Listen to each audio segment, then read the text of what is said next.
প্রাণী সম্পদ বিকাশ দপ্তরের রাজ্য ভিত্তিক পর্যালোচনা বৈঠক অনুষ্ঠিত হলো আগরতলার গোরকা বস্তিতে অবস্থিত দপ্তরের কনফারেন্স হলে। এই বৈঠকে মন্ত্রী সুধাংশু দাস ছাড়াও উপস্থিত ছিলেন দপ্তরের সচিব এবং অন্যান্য আধিকারিকরা।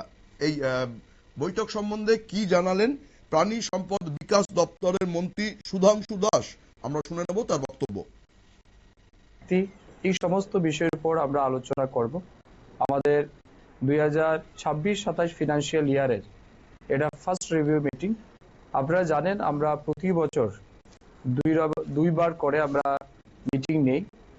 এই মিটিং এর মূল উদ্দেশ্য হচ্ছে একটা ফিনান্সিয়াল ইয়ারে আমাদের ডিপার্টমেন্টের যে সমস্ত টার্গেট ছিল বা আমাদের যে সমস্ত welfare scheme, whether it is central sponsored or state funded scheme, তো এগুলিতে আমাদের অ্যাচিভমেন্ট কি হয়েছে, ইমপ্লিমেন্টেশন লেভেল আমরা কতটা করতে পেরেছি, এই বিষয়ের উপর ফার্স্ট আমরা অ্যাসেস করব, আমরা আলোচনা করব।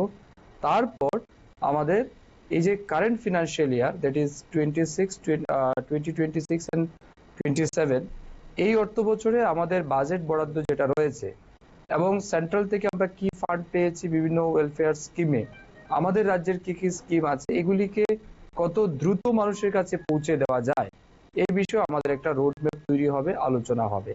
এটা আমাদের প্রতি বছর টার্গেট থাকে যাতে আমরা যে টাকা পাই, whether from state fund or central fund, এটা যেন আমরা প্রপারলি ইমপ্লিমেন্টেশন করতে পারি সময়ের মধ্যে, এটাই আমাদের মূল উদ্দেশ্য থাকে। তার সাথে সাথে আপনারা আজকে দেখেছেন আমাদের এই বিল্ডিং এর উপরে আমরা ভার্টিক্যাল এক্সটেনশন করেছিলাম, সেটারও আমরা ইনোগ্রেট করেছি। সেখানে বিভিন্ন অফিসের আমাদের যেগুলি কাজ রয়েছে এগুলিকে আমরা এক্সটেন্ডেড সেখানে করছি। ট্রান্সপের যে সমস্ত কাজ রয়েছে সেখানে আমরা নিয়ে গেছি আমাদের কাজের সুবিধার্থে। আমরা শুনে এলাম মন্ত্রী সুধাংশু দাসের বক্তব্য। বছরে দুবার করে পর্যালোচনা বৈঠক হয়, এবছরের প্রথম বৈঠক আজ অনুষ্ঠিত হলো। এই বৈঠকের পাশাপাশি ওই দপ্তরের নতুন একটি রুমেরও উদ্বোধন করেন মন্ত্রী, সঙ্গে ছিলেন অন্যান্য আধিকারিকরাও।